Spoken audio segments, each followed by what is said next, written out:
परिच्छद श्रोणायां श्रावण द्वादश्यां मुहूर्ते अभिजित प्रभु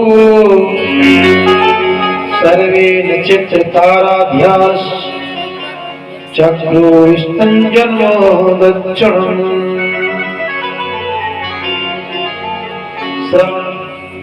और द्वादशी तिथि अभिजित मुहूर्त सभी नक्षत्र तारे अनुकूल और वामन भगवान का प्रादुर्भाव हुआ। बोले वामन भगवान की। देवता आकाश से पुष्पों की वर्षा करने लगे। सभी देवता कुछ ना कुछ उपहार दे रहे हैं। वामनम दृष्टा मोदमाना महर्ष्या कर्माणि कार्यामासो पुरस्कृत्यं प्रजापतियों ने, सरस्वती ने, ब्रह्मा ने, इंद्र ने, सबने उपहार दिए और उनकी ब्रह्मचारी दीक्षा दी गई। यज्ञों भी संस्कार हुआ। तो यज्ञों भी संस्कार होता है, ब्रह्मचारी दीक्षा दी जाती है, तो उसमें उस विद्यार्थी को दीक्षा भीख मांगने के लिए जाना पड़ता है। तो वामन भगवान भीख मांग करके सब जगह से लेके आए और गुरु महाराज बृहस्पति को दी। तो गुरु महाराज बृहस्पति ने कहा इस भीख से हम प्रसन्न नहीं है, तो तुम राजा बलि के यहाँ जाओ, वहां से भिक्षा में राज लेकर के आओ, उस बीज को हम प्राप्त करेंगे, उससे हम प्रसन्न होंगे। तो वामन भगवान हाथ में कमंडल लेकर के, दंड और छत्र को लेकर के चले जा रहे हैं। कितना सुंदर लेख है। सुखदेव जी कहते हैं छत्रम सदंडम सजलम कमंडलम दिवेश जवाटम। हाथ में छत्र, सदंडम दंडा हाथ में लिए, सजलम कमंडलम, केवल कमंडल नहीं है, जल के सहित है। कमंडल में जल भरा हुआ है। जो पक्के संत होते हैं ना, उनके कमंडल में हमेशा जल होता है, खाली कमंडल नहीं रखते हैं। अपना पात्र अपने साथ रखते हैं पक्के संत, और अपना पात्र किसी को दूसरे को नहीं देते हैं।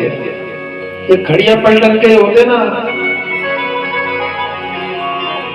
घड़ी घोर के लगा लेते हैं, उनको पात्र की भी आवश्यकता ही नहीं है। हनुमान जी ने इसी तरह तो पहचाना था। जब हनुमान जी जा रहे थे, काल ने हमने रास्ता रोका, राम कथा सुना रहा था, तो हनुमान जी ने कैसे पहचाना कि ये नकली है। मांगा जल तय दीन कमंडल। हनुमान जी ने कहा मुझे जल पीना है, तो उसने कमंडल हाथ में दे दिया। हनुमान जी समझ गए अपना पात्र हमारे हाथ में दे रहा तो सच्चा महात्मा नहीं है।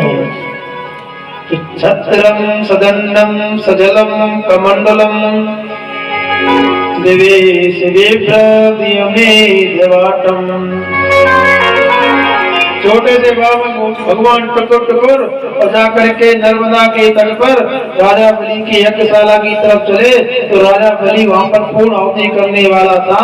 जैसे ही देखा, कहा गुरुजी आज तो ऐसा लग रहा है जैसे मानो सूर्य भगवान हमारे यज्ञ में दर्शन देने आ रहे हो। कितना प्रकाश कहां से आ रहा है। और ऐसे ही बात कर रहा था, तब तक तो दूतों ने जाके कह दिया हे राजन, बाहर एक कोई छोटा सा ब्राह्मण बालक है और वो कुछ याचना करने के लिए आया है। गुरु शुक्राचार्य ने कहा बेटा शिष्य बस पूर्ण आहुति होने वाली है, पूर्ण आहुति कर दो, उसके बाद में चले जाना है।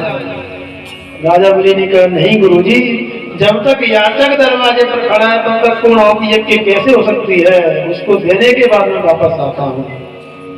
बहुत रोका लेकिन नहीं माने। गए, वामन भगवान के स्वरूप को देखा तो राजा बलि मंत्र मुग्ध हो गया। हाथ जोड़ करके कहा स्वागतम ते नमस्तुभ्यं ब्रह्मन् किं करवाम ते ब्रह्मशीणां तपासाच्छान् मन्ये त्वार्या वपोर्धनम्। स्वागतम ते नमस्तभ्यम, आपका स्वागत है, आपको नमस्कार करते हैं। हे ब्राह्मण देवता, आपके दर्शन करते हैं। आप तो बड़े तपस्वी हो, ब्रह्म ऋषि हो, बड़े तपस्वी जान पड़ते हो, संध्या उपासना करने वाले ब्राह्मण हो, आपके मस्तक पर तेज है। बताओ आपका किस लिए आगमन हुआ? आपका दर्शन करके पावितम कुलम, आपका दर्शन करने से मेरा कुल पवित्र हो गया। बताइए आप क्या चाहते हैं? यद यद वटो वांछसी तत तत प्रीतिच में समार्थनम दिव्य सुताम तर्कये रामम कांचन गुणवद धाममष्टम। हे वामन क्या चाहते हो? हे ब्राह्मण देवता क्या चाहते हो? तुमको धन चाहिए तो बोलो, हाथी चाहिए तो बोलो, घोड़े चाहिए तो बोलो, बताओ गाय चाहिए तो बताओ, बोलो क्या चाहिए। अगर तुमको एक कन्या चाहिए विवाह के लिए तो उसकी व्यवस्था करवा दें। बावन भगवान कुछ नहीं बोल रहे, क्यों? उसको पक्का कर रहे हैं। बावन भगवान ने मांगा, कुछ नहीं कहा। हे देव दैत्यराज बलि, हमने सुना है कि आप तो बहुत बड़े ऊंचे कुल से हो। आपके परदादा हिरण्यकशिपु इतने शक्तिशाली थे कि विष्णु उनके घर में खंभे में छुपा था, उनके डर से विष्णु भाग गए थे। वो संसार में ढूंढते रहे और विष्णु उनके घर में छुपा था। ऐसे ऐसे वीर हुए आपके यहाँ। और प्रहलाद आपके दादाजी वो परम भक्त थे भगवान के,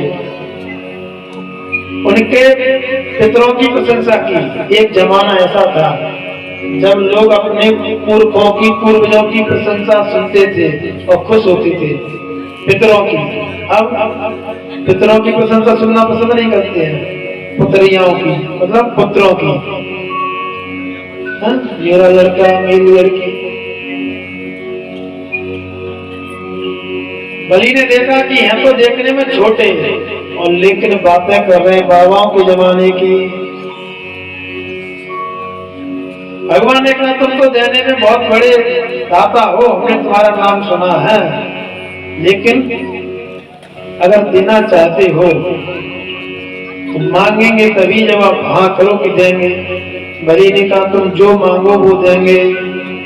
बोले पीछे तो नहीं लौटोगे? बोले नहीं। तो कहा कि आप अगर आप देना चाहते हो तो मात्र 3 पग पृथ्वी दे दो। बलि मुस्कुराया और कहा कि मेरे पास में आकर के तुम 3 पग पृथ्वी बस? बोले बलि भोले ब्रह्मचारी बालक हो और ऐसी लघु याचना से माने क्यों घटाते हो?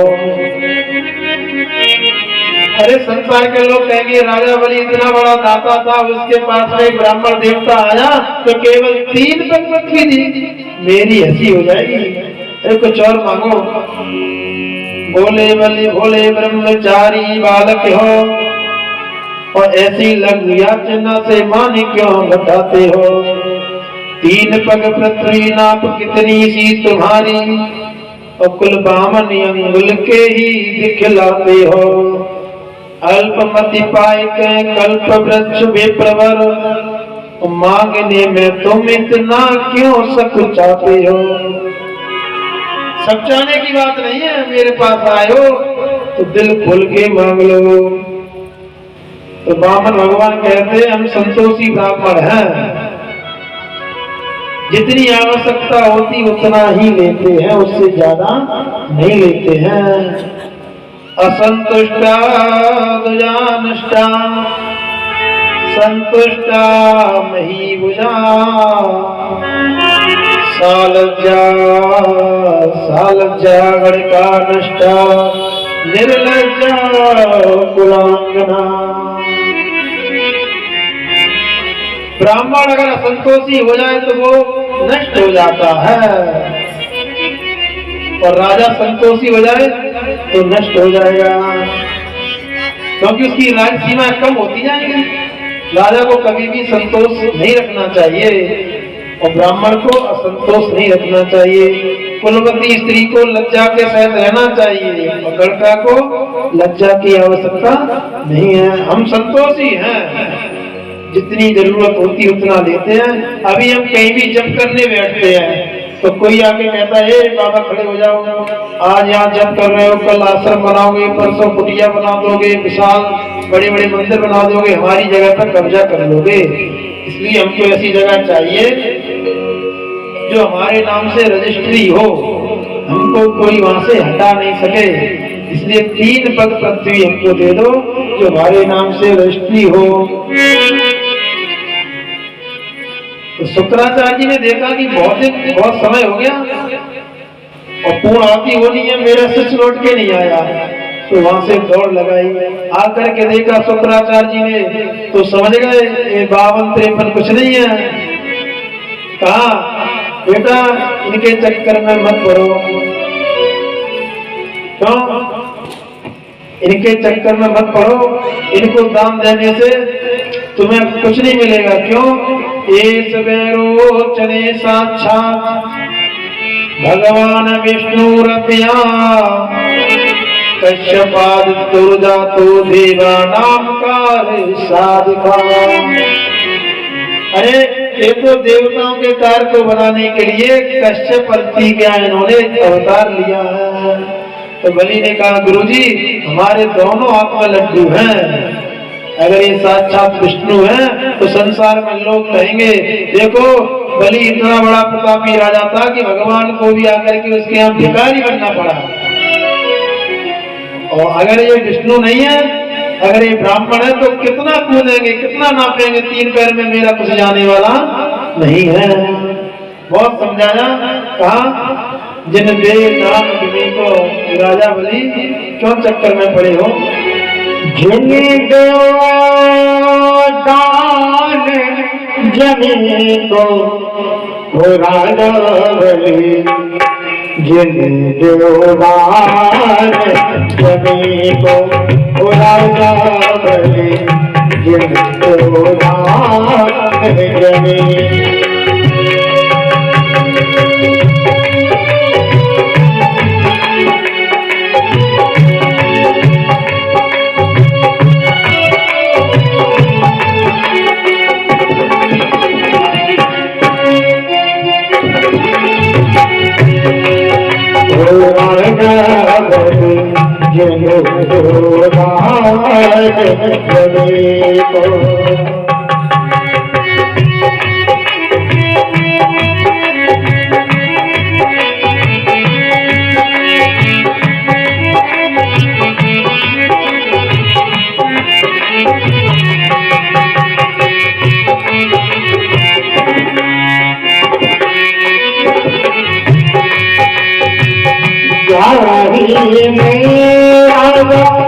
हरिचंद ठगे नयो जाही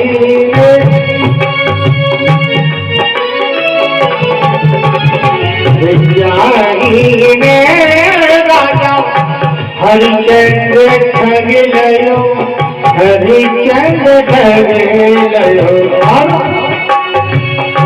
हरि के एक मुनि को राजा बलि, हरि के एक मुनि को राजा बलि, जने दान जमीन को।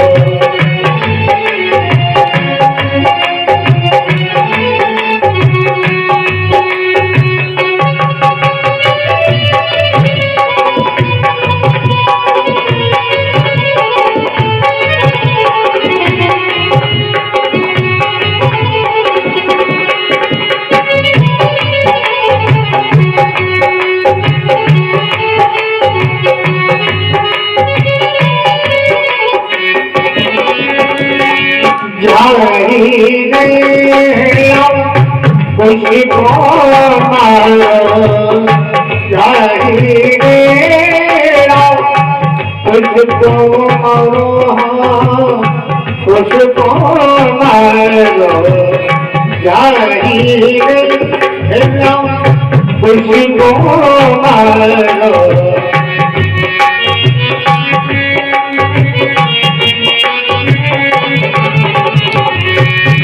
धन के सिंह बनी तो राजा बलि, बन के सिंह बनी तो राजा बलि, जमी जो राजा बलि।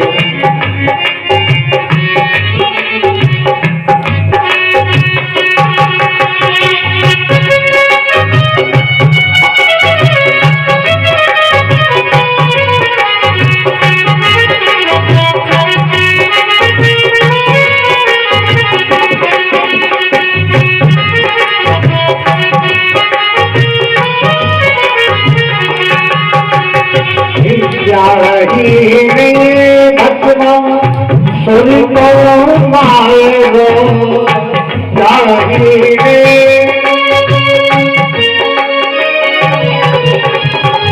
जाही ने बसमा सुर को मारो,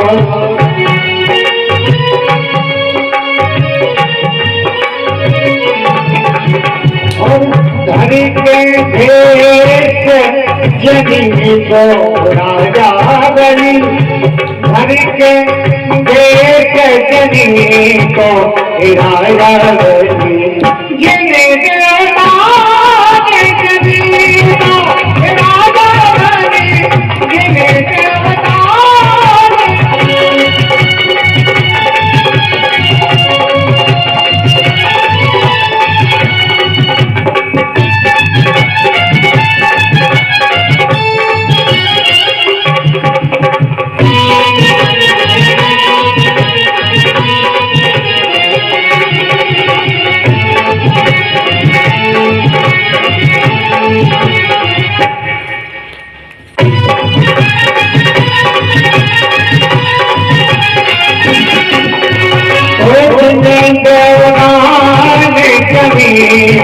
राजा बलि, जनी को राजा बलि, जिने देवता ने जनी को राजा बलि, जिने देवता ने जनी को राजा बलि, जिने देवता ने जनी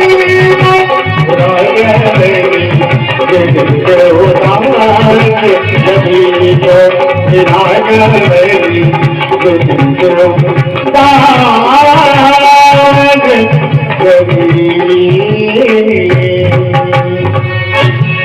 बोलिए बामन भगवान की। बहुत समझाया। बलि ने कहा मैंने इनको वचन दिया है कि आपको देंगे। तो शुक्राचार्य जी कहते हैं 6 जगह पर झूठ बोलने में कोई दोष नहीं लगता है। आप झूठ बोल सकते हो, मना कर सकते हो। क्यों? ये साक्षात नारायण हैं।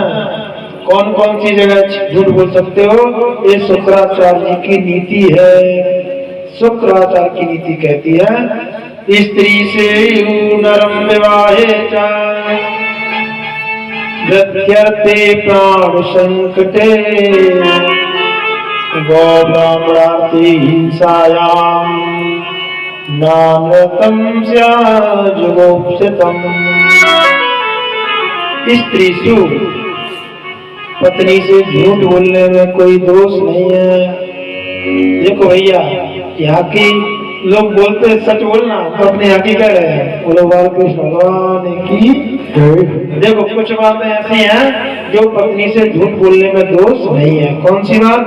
जिस बात को आप चाहते हो कि छिप जाए, किसी को पता नहीं चले, तो पत्नी को मत बताओ। क्यों? ये साबित है, इनके पेट में बात रुकती नहीं है।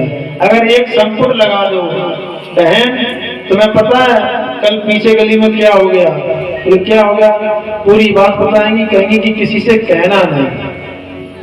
ये बोल दिया तो वो बात रुक नहीं सकती है। तो एक कान से दूसरे कान में और दूसरे दिन तक पूरे नगर में फैल जाएगी।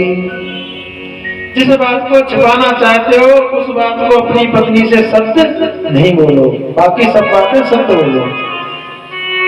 स्त्री सु नरम माने प्रेम। अगर प्रेम बढ़ाने में तुम्हारे झूठ बोलने से किसी में प्रेम बढ़े 2 लोगों में, तो वहां पर झूठ बोलने में कोई दोष नहीं है। उस समय आप झूठ बोल सकते हैं। ये किसी ने बोला है कि हाँ बोला है। किसने बोला है? बोले हनुमान जी ने बोला है। जब हनुमान जी गए सीता की खोज करने के लिए, जब सीता जी की खोज करने के लिए गए हनुमान जी, तो वहां पर उन्होंने उस समय भगवान की मुद्रिका दी और चलते समय क्या कहा कि मात मोए दीजै कछु चीना, जैसे हुए रंग नायक दीना। मुझे कुछ निशानी दे दो जैसे राम जी ने मुझे दी थी। लेकिन भगवान श्री राघवन सरकार के पास आए तो ये नहीं कहा कि हमने मांगी तब दिया, चलती बार चूड़ामण दीना। हम चलने लगे तो उन्होंने चूड़ामणि दी। क्यों? हनुमान जी ने सोचा अगर मैं कहूंगा कि मैंने मांगा निशानी तब दी तो भगवान श्री राम सोचेंगे शायद जानकी मैया को मेरी याद नहीं थी, तो कहा कि मैं चलने लगा तब उन्होंने दिया। अगर आपके झूठ बोलने से दो लोगों में प्रेम बढ़े तो उस समय झूठ बोलने में कोई दोष नहीं है। स्त्री से सु नरम विवाह, विवाह में भी झूठ बोल सकते हो। बोलते हैं प्राय लोग, शादियों में जाते हैं, विवाह में जाते हैं, स्वागत सम्मान होता है, भोजन मिलता है, जैसा भी हो कैसा बना, हाँ अच्छा बना, अच्छी सेवा हुई, तो वहां दोष नहीं है। स्त्री सु नरम विवाह व्यर्थ में बिना मतलब में जो झूठ बोलते हैं, जिस झूठ से किसी को हानि नहीं है उसका भी दोष नहीं लगता। हम बोलते रहते हैं, कहते हैं आज तो रात भर सड़क चली, सड़क तो वही है, वाहन चले, कहते हैं कि क्या कि नल आ गए, नल तो पहले से फटा है, पानी आ गया।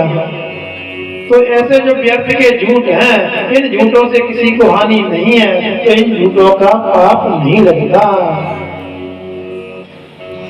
प्राण संकटे, आपके प्राण संकट में हो और झूठ बोलने से आपके प्राण बचे तो उस समय झूठ बोलने में कोई दोष नहीं है।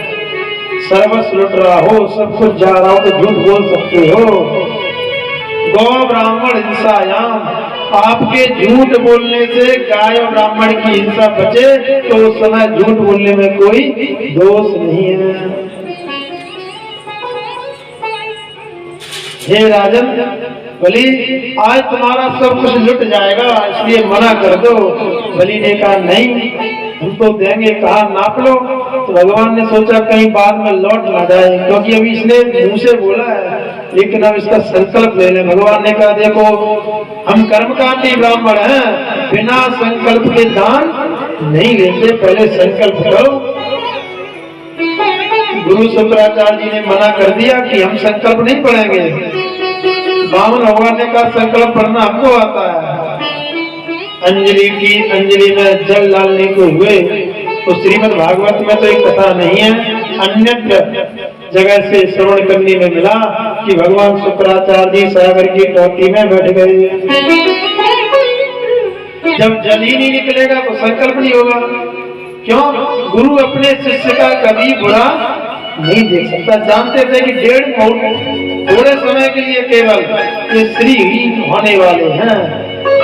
जल नहीं निकला तो भगवान ने कुसा डाल दी, तो कोई दे रहा था, कोई ले रहा था। शुक्राचार्य जी ने बीच में ही एक मोहल्ला साफ करवा लिया। राधे राधे। इसीलिए कहते हैं कोई दान दे तो उसमें रोक मत लगाओ। भगवान ने क्यों किया? भगवान कहते हैं शुक्राचार्य जी की 2 नेत्र है ना, हम सबके 2 नेत्र हैं। कौन से? ज्ञान वैराग नेत्र उर्गारी। ज्ञान और वैराग रूपी 2 नेत्र होते हैं। शुक्राचार्य जी की एक काम ठीक कर रही है। भगवान कहते हैं मैं बामन बन के आया, फिर भी इन्होंने पहचान लिया, लेकिन वैराग वाली आंख ठीक से काम नहीं कर रही है। अगर वैराग वाली नेत्र दृष्टि काम करती होती तो रोकते नहीं, कहते देने दो। तो भगवान ने उस आंख का इलाज किया, उस आंख को भी ठीक किया। संकल्प हुआ और जैसे संकल्प हुआ तो देखते देखते ही भगवान ने विराट रूप धारण कर लिया।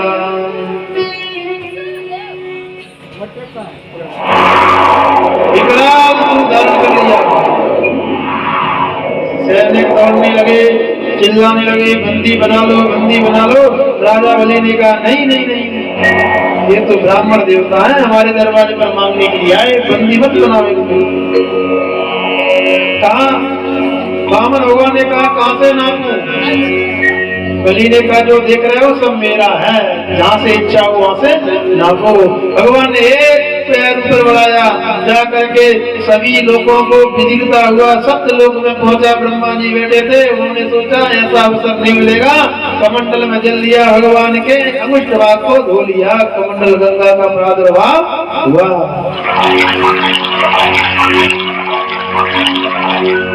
एक पैर को तल तलातल सतल पाताल लोक तक भेज दिया, भुजाओं से दिशाओं को नाप लिया। बलि अब तीसरा चरण कहाँ रखें? बलि ने हाथ जोड़े कहा प्रभु ये बताओ, दान देने वाला बड़ा होता है कि दान की सामग्री बड़ी होती है? भगवान ने कहा सामग्री से तो देने वाला बड़ा होता है। तो बलि ने कहा दो चरण आपने सामग्री पर नाप लिए, मैं देने वाला अगर बड़ा होता तो एक चरण मेरे ऊपर कृपा करो। तो भगवान के चरणों में बड़ी बलि लेट गया। जैसे ही लेटा तो भगवान की करुणा शक्ति जागी। करुणा शक्ति ने कहा कि ऐश्वर शक्ति ने दो चरण कर लिए, अब मेरा नंबर है। और बलि के चरणों से मस्तक लगा के उसकी पत्नी लेट गई, बच्चे लेट गए, भगवान गदगद हो गए। बेटा बलि अपने बाबा प्रहलाद की जो नवदा भक्ति थी ना, श्रवणम कीर्तनम, उस नवदा भक्ति में जो समर्पण भक्ति थी उसी को आपने प्राप्त कर लिया। भगवान ने मस्तिष्क पर चरण चिन्ह लगाया और गदगद हो गए। बलि तुम धन्य हो। हे राजन बलि, तुम कुछ मांग लो।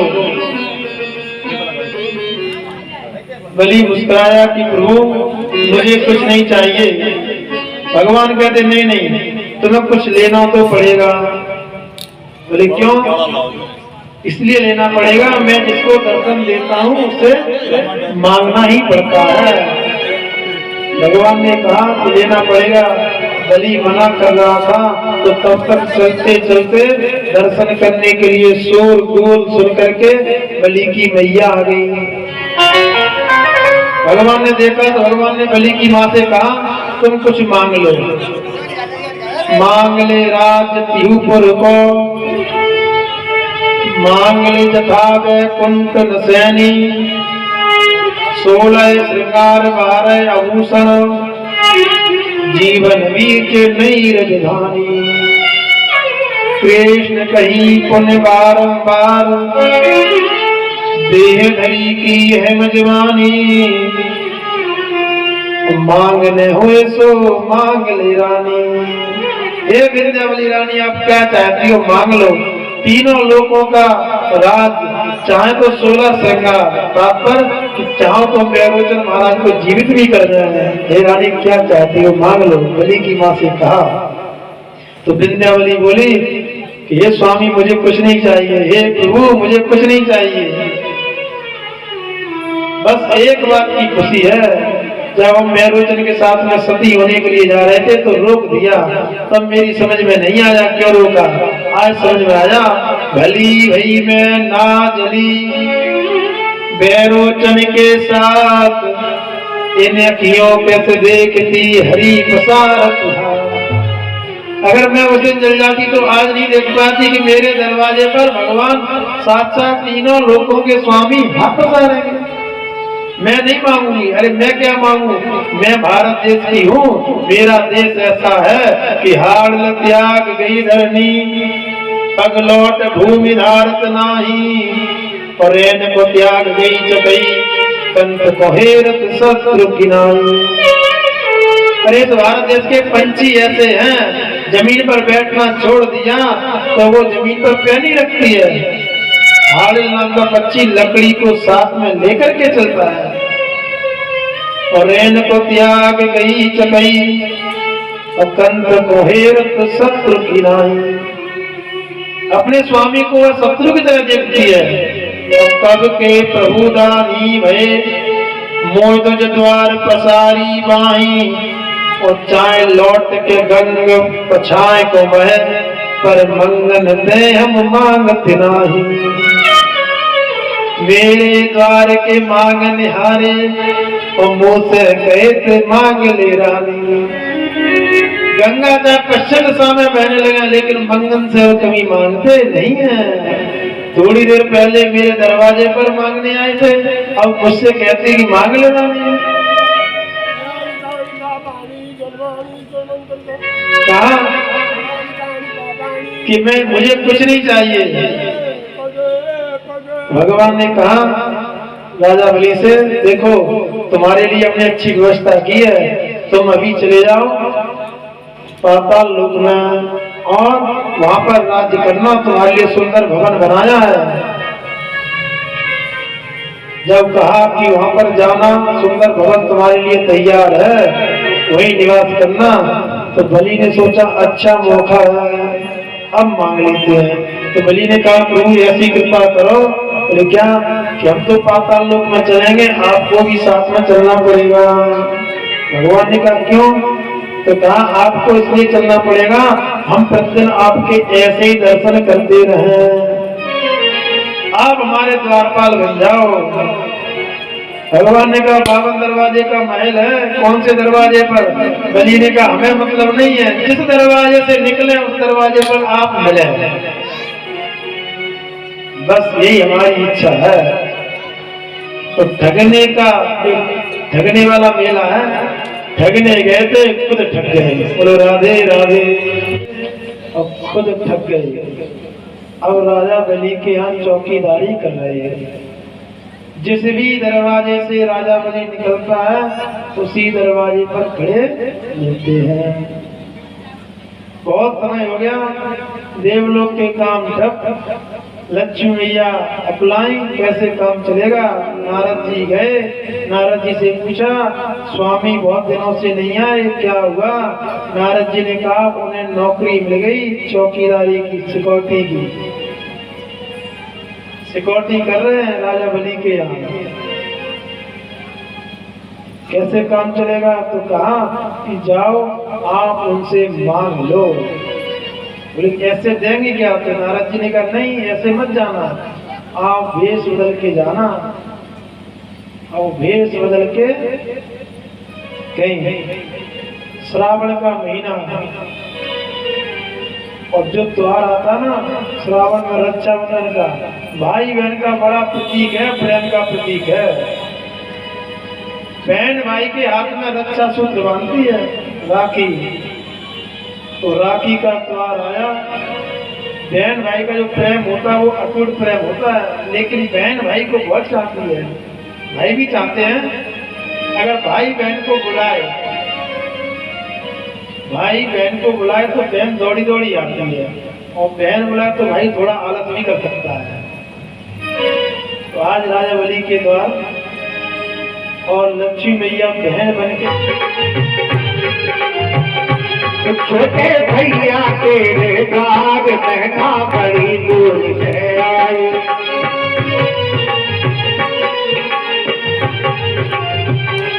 छोटे भैया तेरे दाग बहना बड़ी दूर से आई।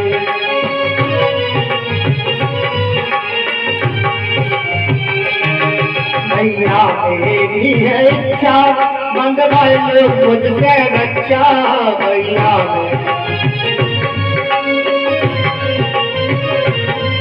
भैया मेरी है इच्छा मंगवा लो मुझसे बच्चा।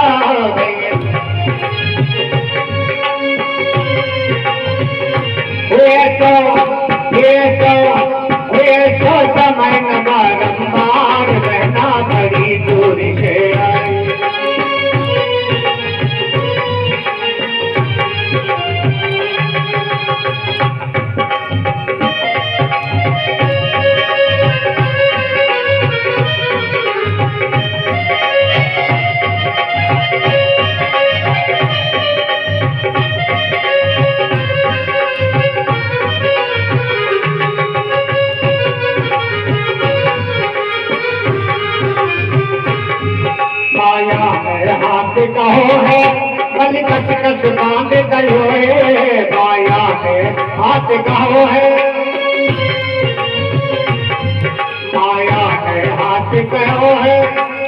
कस कस के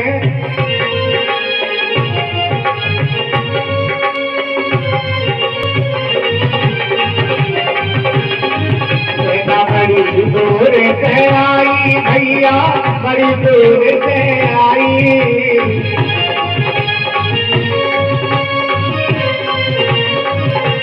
मांगो मांगो ए भैया मांगो मेरे नार, सेना बड़ी दूर से आई।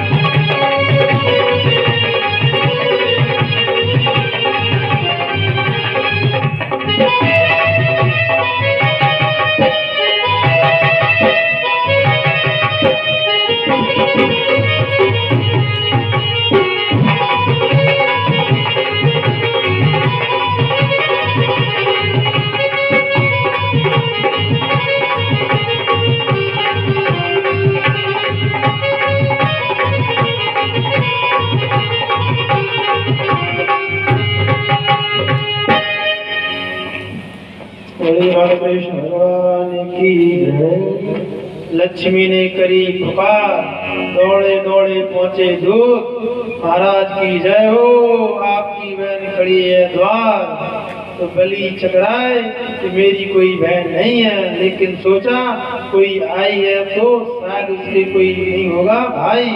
तो दौड़े दौड़े आए और बहन को अंदर ले गए, रक्षा बंधवाया, राखी बंधवाई। कहा बहन तुम्हें क्या चाहिए बोलो। तो लक्ष्मी ने चारों तरफ देखा और देख करके कहा भैया कंकड़ पत्थर बहुत भरे, भैया मेरे घर द्वार, पर नहीं भैया मेरे घर ऐसो पहरेदार। भैया भगवान की कृपा से सोना चांदी सब चकाचक है, लेकिन उसकी रखवाली के लिए कोई पहरेदार नहीं है, ऐसा पहरेदार चाहिए। तो भाई ने कहा हाथ जोड़ के बहन ये पहरेदार नहीं है, ये तो हमारे स्वामी हैं। तो लक्ष्मी मैया ने कहा भैया ये आपके स्वामी नहीं है, ये तो हमारे भी स्वामी हैं। लक्ष्मी मैया अपने स्वरूप में आई और जैसे देखा तो बलि ने कहा वचन तो दे चुका हूँ, देते देते वहां से यहाँ तक आ गया, अब कहाँ जाऊं। वचन दे दिया तो बहन ले जाओ, लेकिन ये बताओ आप दोनों एक ही स्कूल में पढ़े क्या? दोनों ही ठगने के लिए आते हो? भगवान जाने लगे तो बलि ने कहा कि आपने वचन दिया था कि आपको दर्शन देंगे, तो भगवान ने कहा वचन को निभाएंगे। तो आज भी वहाँ भगवान पहरा देते हैं। 4 महीना ब्रह्मा जी का पहरा रहता है, 4 महीना विष्णु का रहता है और 4 महीना शिव जी का रहता है। भाग्य बड़ो बैरोचन को, बलि के पिताजी थे बैरोचन। भाग्य बड़ो बैरोचन को, जिनके घर पुत्र भय बलदानी, जाय पताल यज्ञ रची, तासे सो की पत्नी महिलानी।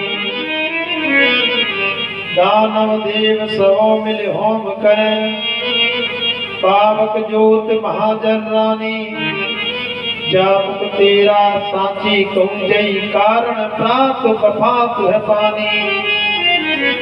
4 महीने गरम गरम पानी निकलता है, धुआं निकलता है, उस समय भोले बाबा का पहरा होता है, भोले बाबा ध्वनि रमाते हैं। फागुन मास चैत्र वैशाख ज्येष्ठ वृंच भय अभिमानी। फागुन चैत्र वैशाख जेठ इस समय ब्रह्मा जी का पहरा रहता है। आषाढ़ मास सावन सुभादो कुमार कृष्ण की बंसी बजानी। आषाढ़ सावन भादो कुमार, इन 4 महीना आप जल के पास खड़े हो जाओ तो आपको बंसी जैसी आवाज सुनाई देती है, उस समय कन्हैया का पहरा चलता है। कार्तिक मास अगन फूस फागुन संब की धुनी जवानी, जामुक तेरा सांची कहूँ जई, कारण प्राप कफात है पानी। ऐसा सुंदर बलि का चरित्र है।